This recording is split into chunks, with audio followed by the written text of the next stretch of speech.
Hola, hola, ¿qué tal? ¿Cómo están? Muy buenas tardes. Somos Iliana y Ricardo, manifestando momento a momento, una vez más, con todos ustedes. Un nuevo tema que está muy relacionado con los anteriores. Recibimos mucha información, muchas fuentes de información. Bueno, ahí juegan un rol muy activo nuestras creencias, como para poder decodificar e interpretar todas esas narrativas que están ocurriendo en este momento.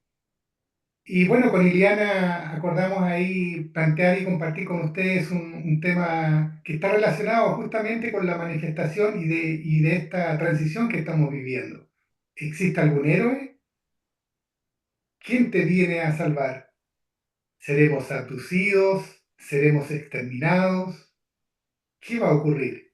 ¿Cuál es tu opinión? Y eso justamente está muy relacionado con lo que estamos manifestando, momento a momento. Y las creencias que subyacen en cada uno de nosotros juegan un rol clave dentro del proceso de manifestación.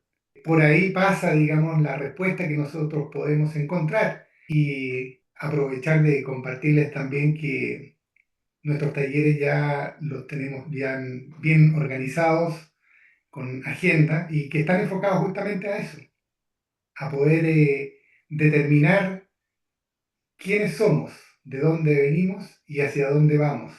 Son preguntas que de alguna manera sientan la base como para poder nosotros hacernos más conscientes de aquellas cosas que queremos manifestar en nuestra vida cotidiana. ¿Cómo estás, Eliana? Hola, hola Ricardo, hola a todos, ¿cómo están?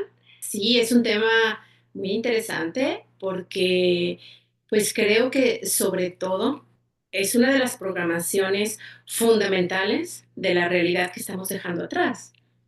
Para que exista un héroe, bueno, estamos hablando de, por ejemplo, quién te viene a salvar, entonces como que implica que hay un héroe, hay una persona más poderosa, ¿verdad? Y es interesante este concepto porque es parte de la realidad que hemos estado comentando en todos nuestros podcasts, esa parte de la realidad dual desequilibrada, donde experimentamos miedo, donde experimentamos la vida de una forma limitada y una forma contractiva. Y parte de eso se necesitan ciertos programas para poder tener ese juego, ¿no? Y este es uno que se nos ha metido desde muy pequeños, ¿no? Por ejemplo, lo de las princesas, lo de los superhéroes, la persona que no tiene poder. Entonces, automáticamente quiere decir que nosotros, los que vamos a ser salvados, no tenemos fuerza, no tenemos poder, no somos suficientes. Y eso va creando, aunque son cuentos, fantasías, es la película, como quien dice, es sembrado en el subconsciente, que ya hemos hablado mucho sobre nuestro subconsciente, se van quedando esas cosas y pasan a nuestra vida cotidiana. Sí, interesante tema, Ricardo. Sí, bueno, en realidad y complementando lo que tú mencionas, Liliana, nuestra vida cotidiana, nuestra humanidad por miles de años ha estado viviendo esta especie de ciclo de realidad basada en la luz y la oscuridad. Y uno lo puede observar en lo que ha sido nuestra trayectoria como especie, como seres humanos, como grupos familiares, cómo lo vamos experimentando. Y hay muchísimos ejemplos que están relacionados con eso, digamos. Por ejemplo, se habla bastante de los jinetes, de los cuatro jinetes del Apocalipsis, y que de alguna manera están representados por cuatro aspectos que subyacen a nivel planetario, a nivel mundial, como es la economía, la religión, la salud y la ciencia. Entonces son aspectos que también han jugado un rol en esta forma, digamos, de cómo hemos ido experimentando esta especie de ciclo o formas de víctima, salvador, agresor o villano, como le queramos llamar, o también mártir. En algún momento, parte de nuestra humanidad hemos tomado la decisión de ya no más de ese ciclo, digamos, suficiente con esa experiencia. Por lo tanto, esta transición que estamos experimentando todos, ya sean los que eligen un camino y los que eligen otro, y en donde cada vez más nos estamos dando cuenta, nos estamos haciendo conscientes del final de este ciclo. Eh, Así es que, bueno, ahí es donde cada uno, cada cual va haciendo su propio despertar de conciencia de lo que ha significado en cada una de nuestras vidas esta experiencia de vivir un ciclo tan opuesto y de tan baja energía como es el vivir experiencias de víctima, de agresor, de salvador o de mártir. Lo hemos vivido por muchísimos años en diversos episodios de la guerra, por ejemplo, y ahí se vive claramente ese ciclo. ¿Quiénes son las víctimas entre un país y el otro es el agresor, alguien hace el rol de Salvador y bueno, los mártires, para que ese ciclo forme parte, digamos, se dé ese ciclo, están también las personas que fallecen. Y lo que estamos haciendo ahora es vivir una transición a un nuevo paradigma que tiene otras características, basadas principalmente en una frecuencia, en una vibración alta de luz, de amor, de alegría. Estamos culminando un ciclo también basado, digamos, aparte de lo que es el ciclo de víctima-agresor, lo que ha sido la sobrevivencia. Estamos pasando a un ciclo más de prosperidad, de plenitud, de manifestar, de una manifestación y plenitud en todos los aspectos de nuestra vida cotidiana, pero en una forma de hacer, de ser y de hacer diferente, en una frecuencia más alta. Sí, ¿sabes qué, Ricardo? Ahorita que estabas mencionando sobre el cambio de realidades, ¿verdad? O sea, la transición en la que estamos pasando hacia una nueva realidad. Y, y me acordé que este fue, de hecho, un factor muy interesante porque al principio se estaba planeado que toda la humanidad, o sea, ya terminamos con el ciclo de luz, oscuridad, de dolor, sufrimiento, miedo, y ok, vamos a pasar como humanidad hacia una frecuencia más alta, hacia una realidad donde experimentamos el amor, la inspiración y la luz, por así decirlo. Y, pero este fue la parte interesante, que muchos de nosotros, o sea, trabajadores de luz, de los mismos que estamos cargando la luz, no habíamos terminado con ese ciclo de salvadores, porque muchos caímos en la trampa de querer salvar a los demás. Obviamente que somos personas compasivas y queremos ayudar a los demás, queremos, mira, por aquí hay la luz, haz esto, te doy herramientas, puedes mejorar tu vida, puedes.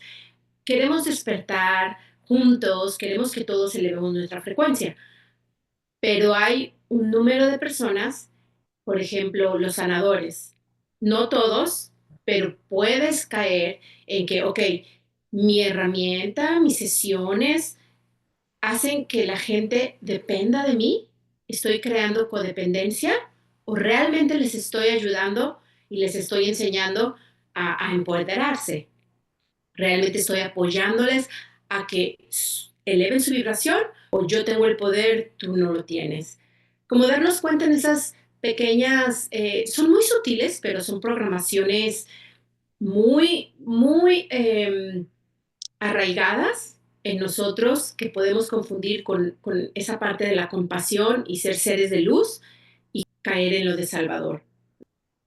Sí, justamente lo que tú mencionas, Liliana, es muy interesante y ahí es donde nosotros podemos enfocar nuestra atención, nuestra reflexión, pensar, digamos, porque el héroe es como muy equivalente, incluso gramaticalmente, si uno busca el significado de ambas palabras, su etimología, son muy parecidas. Y, pero sí, nosotros podemos resignificar, por ejemplo, la palabra héroe en el sentido de enseñar, de compartir esa experiencia para que las personas que toman esa información, si así lo eligen, posteriormente hagan suya esa información. ¿Ah? Hay un, hay un sinnúmero de terapias que están enfocadas en eso, pero también hay otras terapias o sanaciones que mencionas, Liliana, y que van en el sentido de Salvador. Entonces, ahí es donde nosotros podemos desarrollar esa capacidad, digamos, esa habilidad para poder ser conscientes que cuando requerimos, por el momento, en esta instancia de transición, de ciertos apoyos o herramientas, vayan con un sentido de autoempoderarnos, no de salvación. Y esa es la gran diferencia. Y lo otro que tú mencionaste, Liliana, que también es muy importante, que en esa confusión de los trabajadores de la luz existe, digamos, un sinnúmero de personas que han tomado la decisión de mantenerse en una experiencia como la que han vivido en estos últimos miles de años, digamos, que es de luz y oscuridad. Es una decisión. Por lo tanto, el nosotros, digamos, que podemos generar alguna instancia de apoyo, no imponer, ni tampoco ejercer ese rol de salvador, porque es una decisión que la persona consciente o inconscientemente ya ha tomado. Por lo tanto, ¿qué nos queda a nosotros? Es honrar esa decisión. Y todavía siguen existiendo esas experiencias de mucho simbolismo de lo que representa, digamos, ese ciclo que ya está terminado. Compartí, digamos, lo que me agrada, digamos, visitar las plazas de las diferentes ciudades y pueblos que visito, y, pero en mi caso va por un sentido de la conexión que yo hago por la ornamentación que tienen las plazas relacionadas con la naturaleza, principalmente los árboles. Pero uno en todas las plazas, o al menos todas las que yo he conocido, hay un recordatorio del ciclo, y que son los monumentos a los héroes, y que todos están relacionados con la guerra, digamos.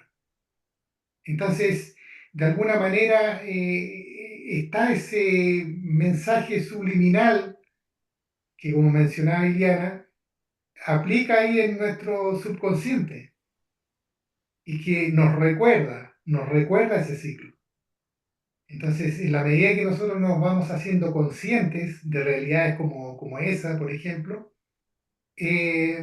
vamos reenfocando nuestra vida cotidiana hacia otras experiencias.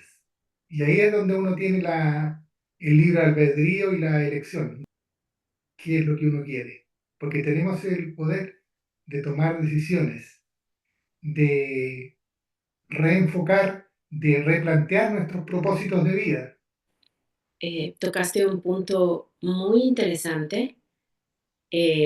Estabas planteando o diciendo, bueno, también las personas, las que buscamos empoderarnos, no caer en nosotros mismos querer ser salvadas, ¿verdad? Y, y claro, este proceso requiere muchísima responsabilidad porque además subyace ese tema, el de que nos identificamos nosotros como víctimas, ¿no? O en nuestras interacciones o en la vida cotidiana, a veces nos hacemos víctimas de los demás, nos creemos víctimas de lo que nos pasa y podemos nombrar, por ejemplo, desde nuestros papás, nuestros gobernantes, la sociedad o hasta el clima y decir que lo demás o que la vida nos pasa, ¿no? Nos sucede.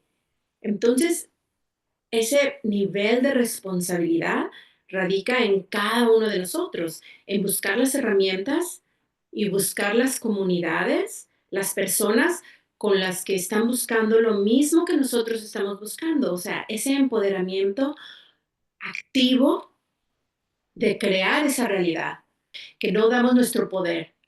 Y lo que pasó es que cuando empecé a investigar más sobre la manifestación consciente, la realidad y en particular cuando me encontré con la información de INEA, sobre todo, era muy interesante porque escuchaba la información, pero ella no me estaba diciendo qué hacer. Yo quería que me dijera, toma esta decisión o ve por aquí o haz esto.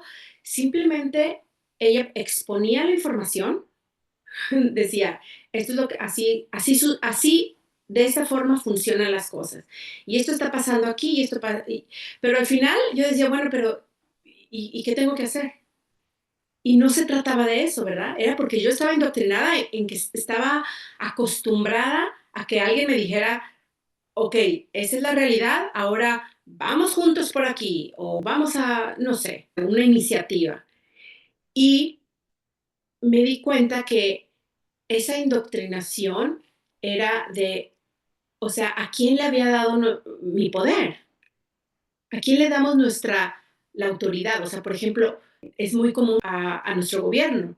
Entonces nosotros le damos la autoridad, le estamos dando nuestro poder y que ellos decidan por nosotros.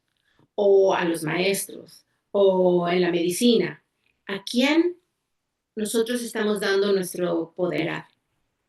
Yo voy a buscar ese empoderamiento junto con otros. Yo tomo las decisiones, así como dijiste tú. Tenemos el poder de nosotros decidir, tomar decisiones conscientes. Escuchando lo que tú mencionas, Iliana, inmediatamente me fui a recordar la época de la escuela, digamos, del colegio. Y claro, ahí tenemos un ejemplo, otro ejemplo, como muchos, digamos, de cómo la programación juega un rol fundamental o jugó un rol fundamental en toda la experiencia que vivimos de luz y oscuridad, digamos, en donde lo que yo recuerdo del colegio es que a uno es como que lo adoctrinan a una determinada información, no se fomenta la reflexión, el pensar el porqué de las cosas, sino es que uno tiene que ser un receptor de una información y eso es lo que tiene que hacer. Y en este recorrido de transición que estamos de alguna manera experimentando todos, independiente de la decisión que tome cada cual, existe eso en cada uno de nosotros que no sabemos tomar decisiones, porque se nos enseñó otra cosa, digamos. A nosotros siempre estar en un rol, en una posición de esperar que nos digan qué hacer. Por lo tanto, nos desconectamos de esa soberanía, de ese poder intrínseco que todos tenemos para tomar nuestras propias decisiones. Pero bueno, ya estamos en un despertar de conciencia, por lo tanto ya sabemos cómo funcionó, qué es lo que lo ha caracterizado, y lo que nos queda ahora es continuar esas acciones que estamos tomando para empoderarnos y ejercer nuestra soberanía en una realidad de co-creación, distinto a cómo fue experimentada, digamos, en el paradigma que estamos dejando atrás. Nosotros como proyecto, Liliana y Ricardo, estamos en esa perspectiva de compartir este tipo de información que les pueda resonar a quienes nos puedan escuchar, digamos, o quieran escucharnos. Disponemos ahí de información, de herramientas, de talleres, para que las personas lo puedan ocuparlos con el firme propósito de empoderarse. Muchas gracias. Gracias por escucharnos. Escribe nuestros comentarios, suscríbete a nuestro canal. Si nos escuchas en YouTube, haz clic a la campanita para activar el aviso para nuestros próximos videos. Muchas gracias, gracias a todos por escucharnos una vez más y será hasta la próxima con un nuevo episodio, un nuevo tema relacionado con manifestación y plenitud, que es la característica del nuevo paradigma. Hasta la próxima. Gracias.